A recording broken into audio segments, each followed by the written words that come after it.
Sasa yalipomzidi kutokufuata masharti, akaamua kuja, akayaleta na matunguli yake yote, tukayateketeza. Mengine yakawa nakataa kuungua, tunayafunika na nini ili yateketee. Lakini wote hao tunawatunza, tunawalea, tunawaelekeza.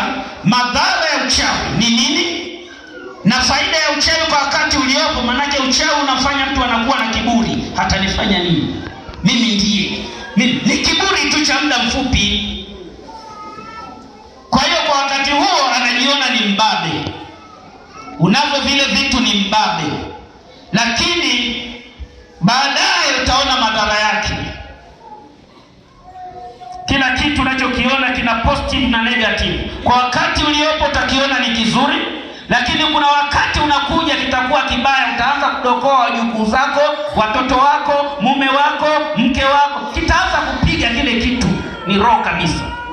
Sasa tunawafundisha madhara ya ubaya wa uchawi, na kwa hiari ya watu binafsi wanaamua kuviteketeza wengine kwa siri, wanaamua kuviacha na wanakuwa watumishi wazuri kabisa. Kwa hiyo kazi ya mchungaji ni kuendelea kuelimisha. Katika Biblia uchawi umetajwa. Wapo waliokuwa wachawi Konkodi, wakiweka mzizi katika lambo au katika mto, wakija ng'ombe wakanywa yale maji, wale ng'ombe wanabadilika, wanakuwa na madoadoa, wanakuwa na rangi. Wewe ukija unawapotea, unasema si wa kwangu, kumbe ni wa kwako. Hivi vyote ni vilimacho. Kwa hiyo ulikuwepo tangu enzi zile. Uchawi haujaanzia hapa, tangu huko Misri. Tangu huko upo uchawi wa kitabuni, uko uchawi wa mitishamba, wa kutoa vizimba huko makaburini, huko vitu vingi. Lakini wanapomrudia Mungu, tunawaambia madhara ya kitu kile. Tunawaambia faida ya wokovu ni nini. Kwa hiyo kama viongozi mtakutana na watu hao, endeleeni kuwafundisha, endeleeni kuwaelimisha, na Mungu atakuwa pamoja nani. Sisi kama viongozi tutawajibika katika uongozi wetu kutoa hesabu ya kazi yetu. Kumbuka, kila kazi yako itapimwa. Usipomwambia mtu ukweli utahukumiwa. Lazima useme ukweli. Kama mzee Manase, mimi nampenda sana, akinyanyuka yeye anasema kweli.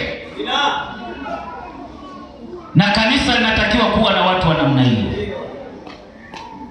Hapa tulipoanza kulikuwa kuna vinguo vya ajabu ajabu, lakini sasa watu wanajirekebisha taratibu taratibu. Bwana Yesu apewe sifa. Amen. Hebu soma Yeremia 3:15. Biblia inasemaje?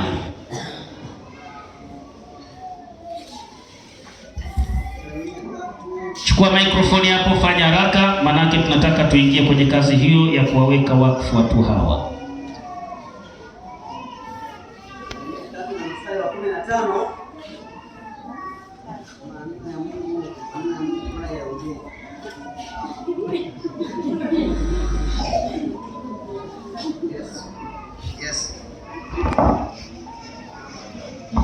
Hizo maiki zenu vipi? Yeremia 3:15, Mungu anasema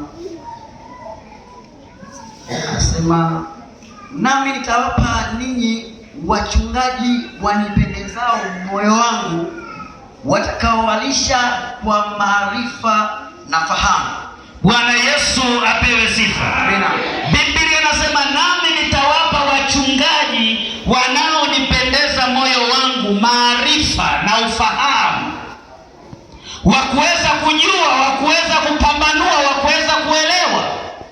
Tena Mungu atakupa macho ya rohoni ili ujue na utambue kile ambacho Mungu anakuelekeza.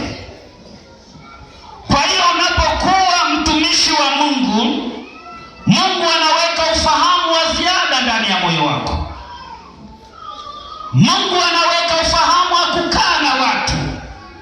Mungu anaokupa ufahamu wa kuelekeza watu iwapasayo kutenda. Jana pale Kibaoni tulikuwa tunamzika mtoto wa mchungaji, alikuwa ana ugonjwa fulani, upungufu wa akili. Yule kijana akaenda chuo fulani kiko pale Kibaoni pale. Sasa yale manani alipopanda kichwani, akavuka geti la kwanza, la pili, la tatu, akaenda kufika kule chuoni, wakampiga kama mwizi, hatimaye akafa. Sasa nikaanza kutafakari,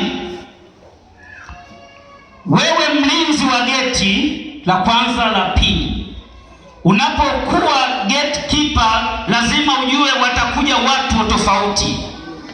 Usichukue jukumu, hata hapa vijana wetu wanachukuaga majukumu makali, kuarusha watu kichura, kufanya. Sio kazi tuliyokupa hiyo. Mwelekeze mtu, ukiona kamba usivuke kamba.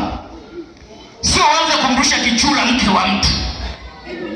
Kama na mimba iporomoke, utajibu mashtaka. Hatukukuweka hapa ili urushe wake za watu vichura au fanye hivi na vile. Mwelekeze mtu, sio wape maadhabu makali. Hapana. Wengine wanadiriki na kuwaomba hela, eti faini 5,500. Wewe tukikuona utaenda kule serikalini kule, kama ndio kuna faini za hivyo. Hapa ni taasisi ya dini. Elekeza mtu, mshauri mtu aenende sawasawa na mapenzi ya Mungu. Huyo unamrusha kijula, kesho atakuwa mshirika.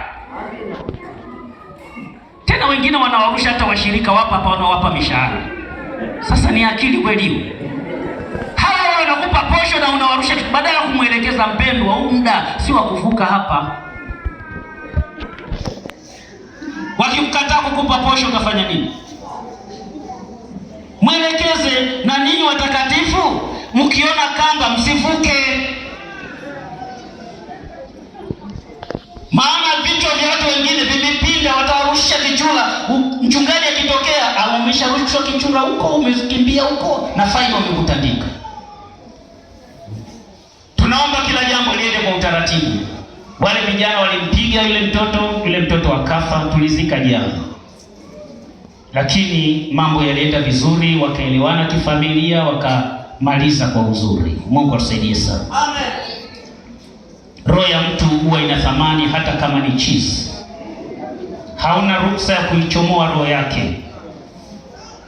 Hata kama umezaa taila, hauna ruhusa kumkaba. Ukimkaba ukamua yule mtoto taila, utahukumiwa. Ana haki ya kuishi. Na kama ni msalaba wako, ubebe hivyo hivyo. Sio chukua jukumu la kukatisha uhai wake. Ni kosa kubwa sana. Bwana Yesu apewe sifa. Amen.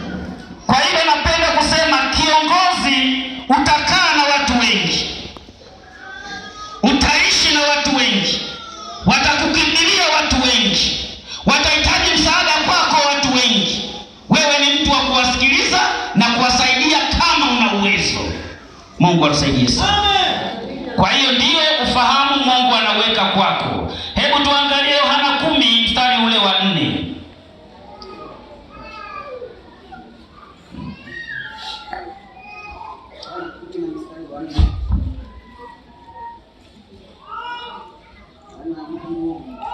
Maana Mungu anasema, Yohana 10 mstari wa 4, naye awatoapo nje kondoo wake wote huwatangulia, na wale kondoo humfuata, kwa maana waijua sauti yake. Bwana Yesu apewe sifa. Kama kiongozi, kwa desturi ya Wayahudi, huwa wenyewe wanapopeleka wale wanyama wao malishoni, huwa wanawatangulia na kondoo wanawafuata nyuma. Kwa hiyo kwa kila jambo unalolitenda, mchungaji au kiongozi, unatakiwa uwe mstari wa mbele. Sio unapanga vitu vikubwa alafu wewe unarudi nyuma unatuandikia ahadi zisizotekelezeka. Ni makosa.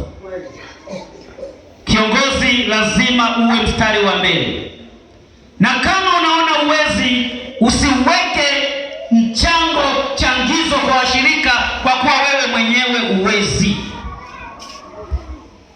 Kiongozi anatakiwa awe mstari wa mbele kwa kila jambo.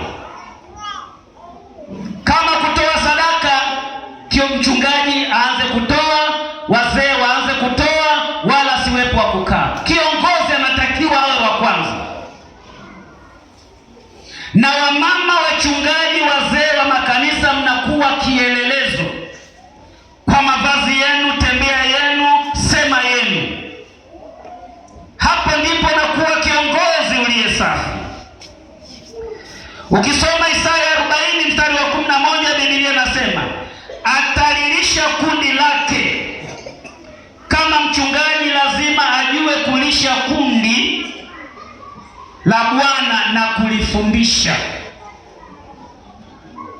Ni lazima ufundishe, na kama hujaenda shule, wewe kama kiongozi kasomee huduma yako. Hapa leo tunawapeleka, tunawabariki, tutakuwa na mipango mikakati ya kuwasomesha hawa watu. Sawa, tuna mmoja pale anasoma chuo cha Biblia pale Katumba, sijui panaitwa Mnyaki, panaitwa nini?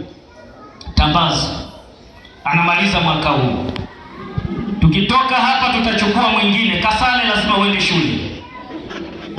Amen. Kurukia magari itabidi sasa upunguze. Utatuambia papa, kama uko tayari kubeba kazi ya utume huu, mbeleni baba utakuwa mchungaji. Amen.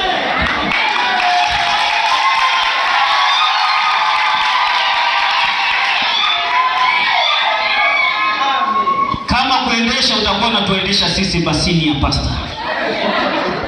Twende tawilile tunakwenda, twende huku tunakwenda, na posho tunakupa lakini. Amen.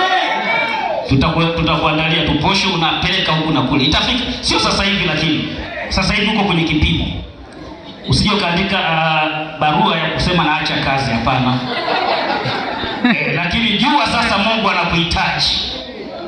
Na kama Mungu anakuhitaji, tutakupeleka